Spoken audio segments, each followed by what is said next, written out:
Hey everyone! In this video, we'll show you how to fix Windows Update KB5064080 if it's not installing on Windows 11 version 23H2. Let's get started. Run the Windows Update Troubleshooter. Open Settings, System, Troubleshoot, Other Troubleshooters. Find Windows Update and click Run.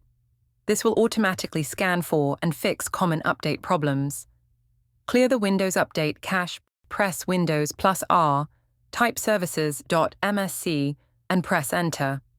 In the list, find Windows Update, right-click it and choose Stop.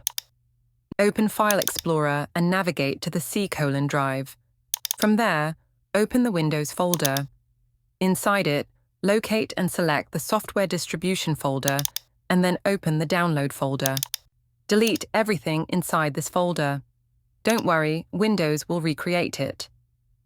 Go back to services.msc, right-click Windows Update and choose Start. Use the SFC and DISM tools. Open Command Prompt as administrator. Type these following commands one by one, pressing Enter after each. These tools repair corrupted system files that may block updates.